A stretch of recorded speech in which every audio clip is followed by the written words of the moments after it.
This video will present topics of murder, violence, and death. It is thus unsuitable for all audience. Viewer discretion is advised.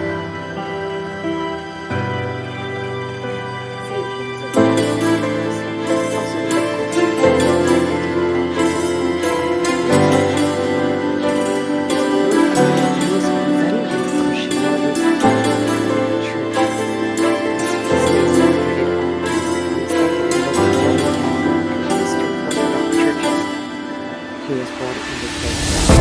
Vincent served as a deacon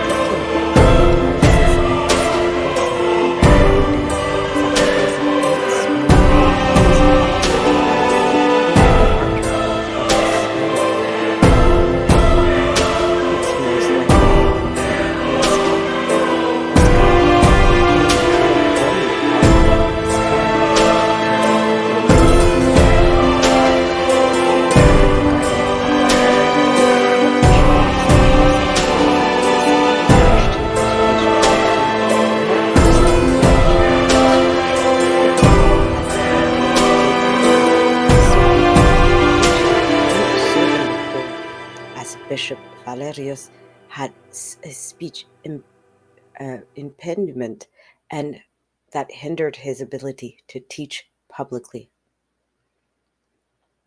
During the reign of Emperor Diocletian, between 284 and 305 AD, Christianity was severely persecuted throughout the Roman Empire. In this climate, Vincent and the Bishop Valerius were arrested by Roman governor Dacian. They were brought to Valencia for trial. While Valerius was exiled for his faith, Vincent was faced with harsher punishment because of his boldness in defying and defending Christianity. Vincent's martyrdom is one of the most vividly recounted stories in Christian hagiography. Dacian subjected Vincent to brutal torture to compel him to renounce his faith. This included being stretched on the rack, laceration of his flesh with iron hooks, and exposure to extreme heat by being placed in a gridiron of fire. Despite the suffering, Vincent maintained unwavering faith, reportedly comforting others and even converting some of his torturers. After enduring these torments, Vincent succumbed to his injuries, passing away around 304 AD. Dacian, enraged by Vincent's steadfastness, ordered his body to be thrown to scavengers. However, legend states that his body was miraculously protected by ravens until Christians could retrieve it. His remains were buried outside Valencia and later transferred to various locations, including Lisbon, where he became the city's patron saint. As indicated earlier, his feast day is January 2nd, and he's often depicted with symbols of his martyrdom, such as a gridiron, a raven, or a book, which represents his role as a deacon and preacher. He is the patron saint of vine growers, as his feast day coincides with the pruning season in parts of Europe. He's also a protector against winemaking accidents and natural disasters.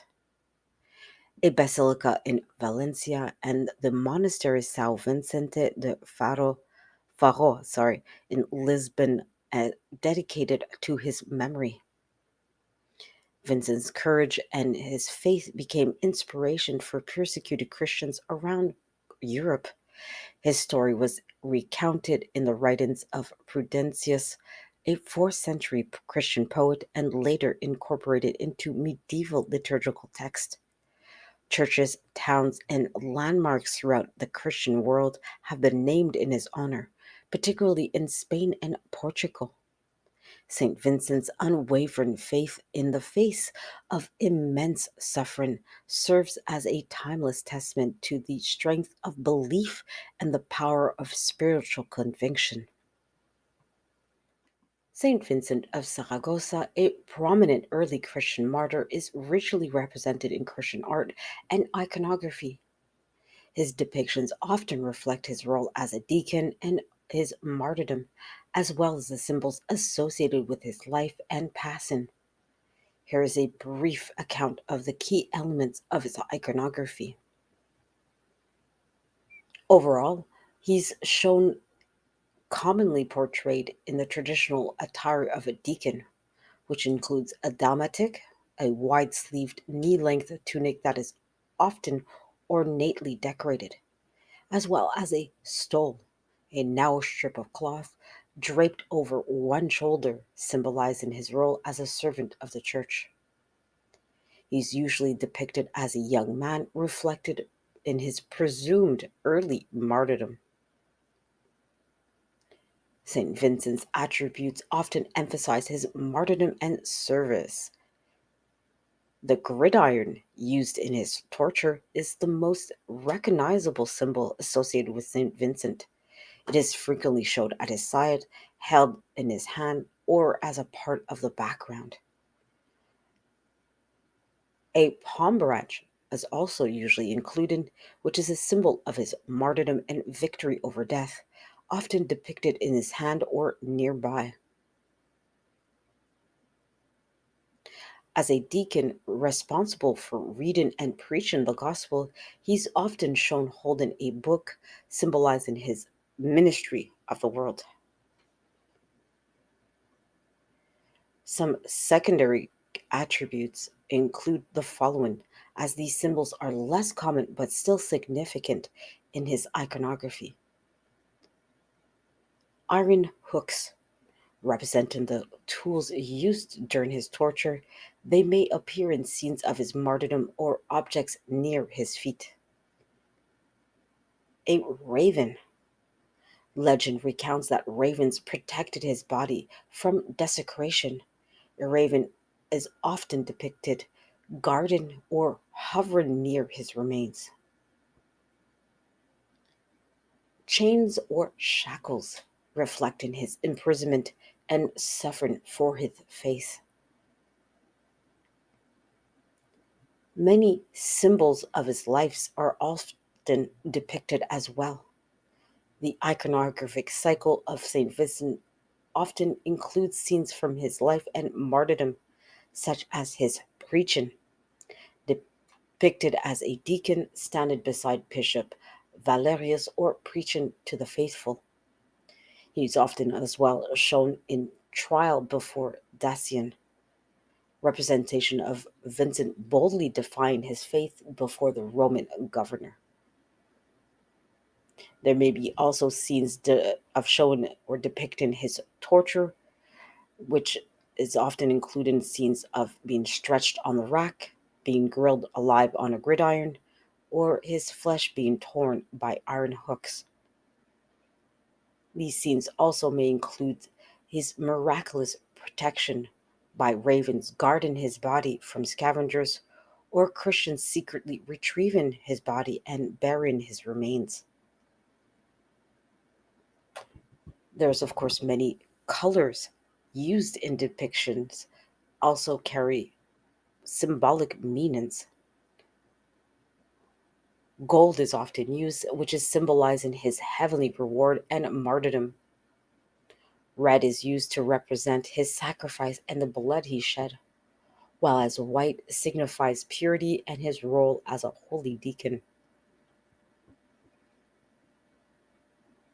Many architectural and landscapes element are used in his iconography. Two of the most common are church settings. Saint Vincent is often shown within the context of a church or cathedral, underscoring his service to the church. The other is being placed with Valencia or in Lisbon. Some images include landmarks of Valencia or Lisbon, cities closely associated with his relics and veneration.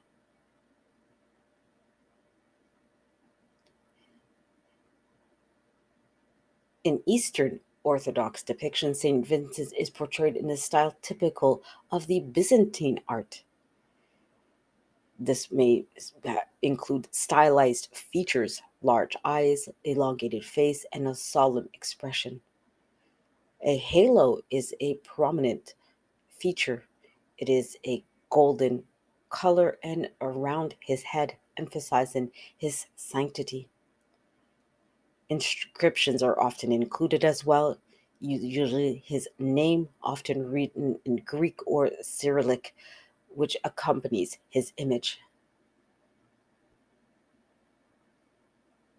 In liturgical depictions, there are many reliquary imagery. Saint Vincent is often depicted on reliquaries containing his remains or relics. These are highly ornate, emphasizing his martyrdom through depictions of torture scenes. There may be also many statues and sculptures found in churches dedicated to him. These sculptures typically depict him holding a gridiron and a palm branch.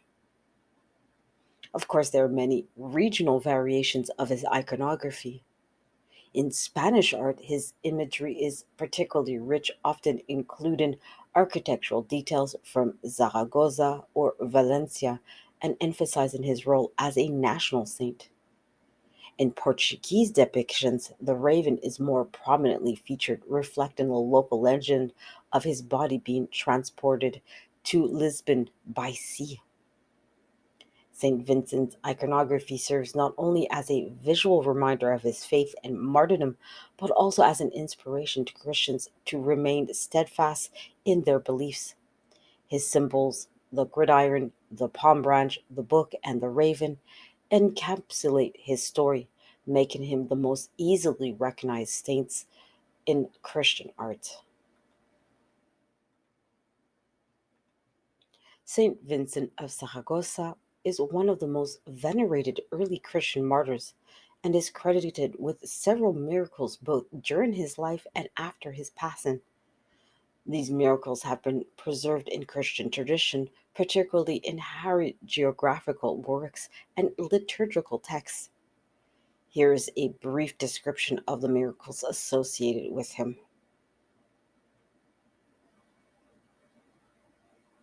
Some of the miracles during his life include the following.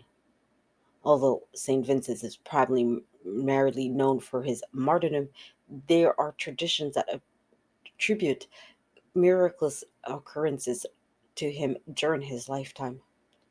One of it, which is the conversion of his torturers.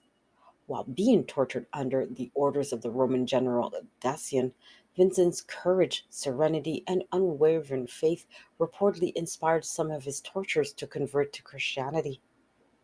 Another example is the surviving of the initial tortures.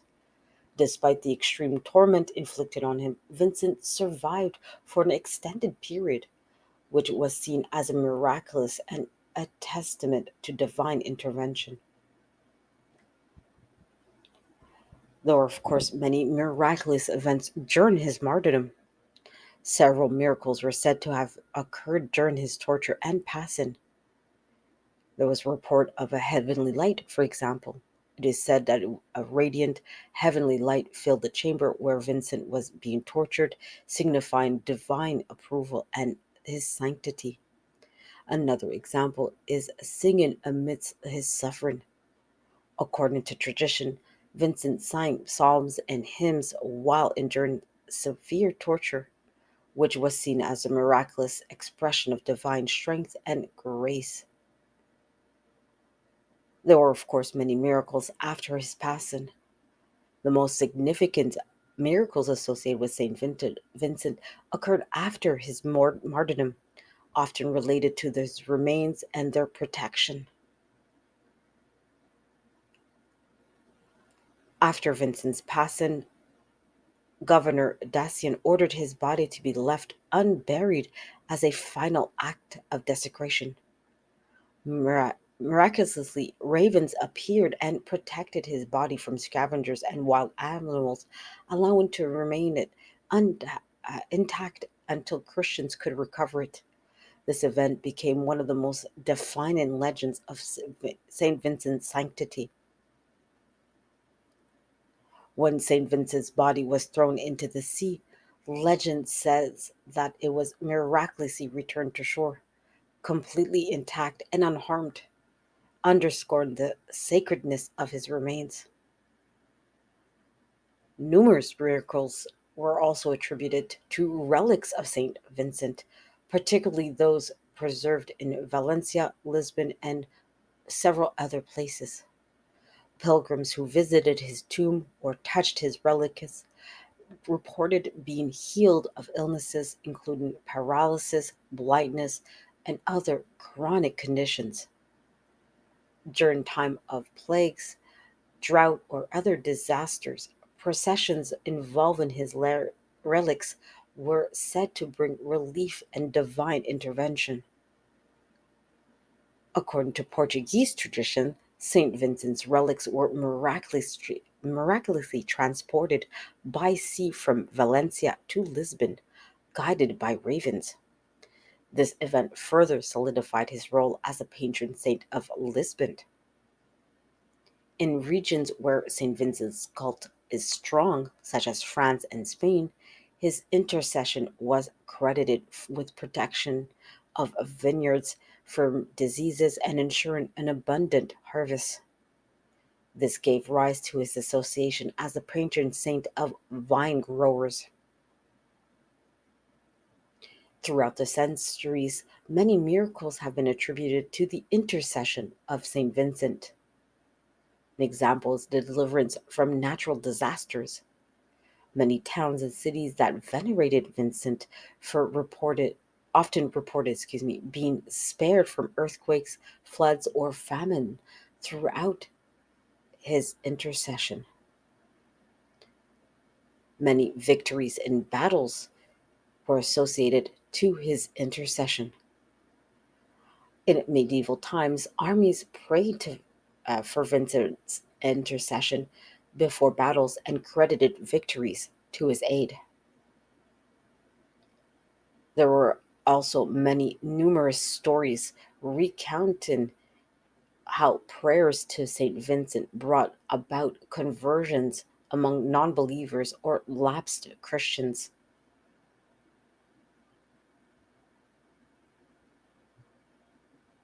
His feast day miracles are also numerous. Miracles have been reported during liturgical celebrations of St. Vincent's feast day on January 22nd, including healings and visions. In some regions, the appearance of ravens near his relics or shrines is regarded as a sign of his presence and favor. Even in more recent times, devotees have reported miraculous occurrences linked to St. Vincent. This includes personal healings and protection of crops. There are many testimonies of individuals being healed from illnesses after invoking his intercession. Many farmers continue to pray to St. Vincent for protection against blight and pests, with reports of miraculous preservation. In conclusion, the miracles of St. Vincent highlight his role as a powerful intercessor and symbol of divine protection. His unwavering faith and in the face of martyrdom inspired early Christians, while the miracles associated with his relics and intercession have sustained his veneration for centuries. From the miraculous protection by ravens to the enduring healing of the power of his relics, St. Vincent's story exemplifies the profound influence of sanctity on the lives of believers. The canonization of St. Vincent of Saragossa predates the formalized canonization process established by the Catholic Church.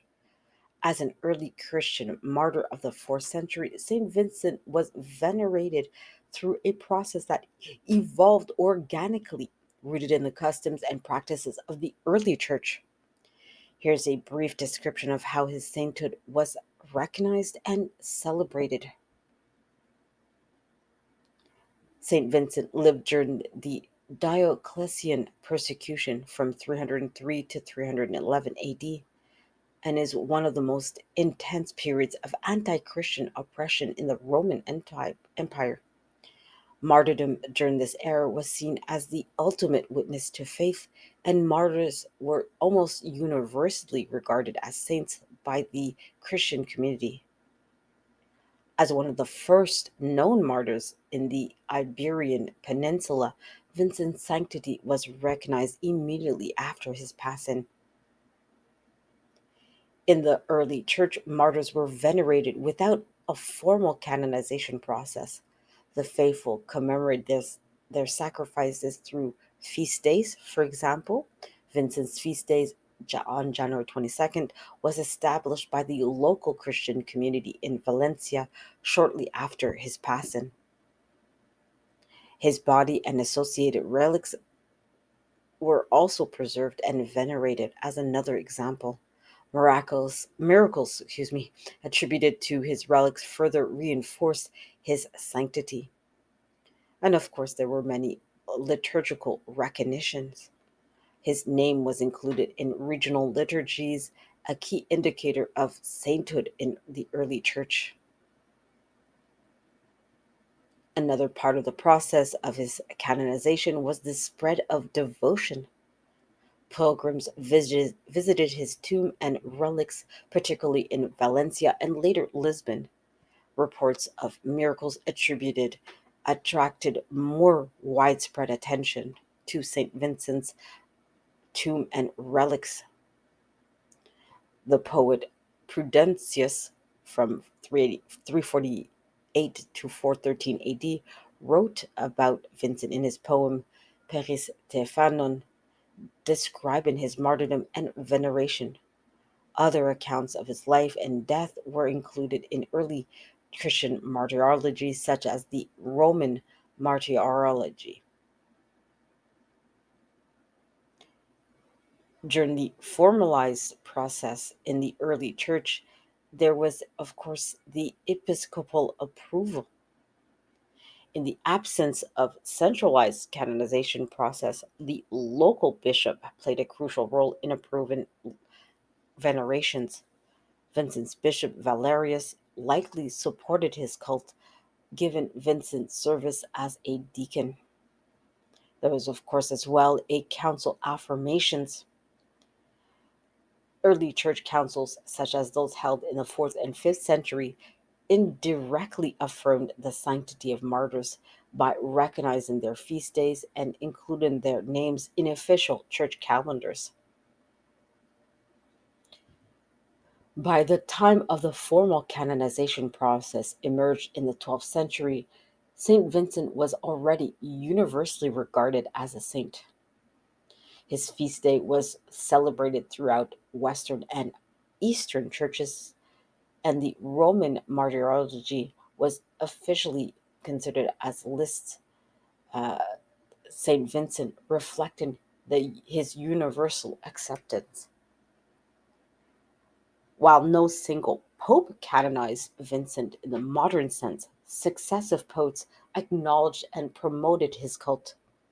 The spread of his veneration across Europe, particularly Spain, Portugal, and France, further solidified his status. Throughout the formalized canonization process, the following factors contributed to his recognition when it was not present. Vincent's death for his faith was seen as a direct evidence of his sanctity.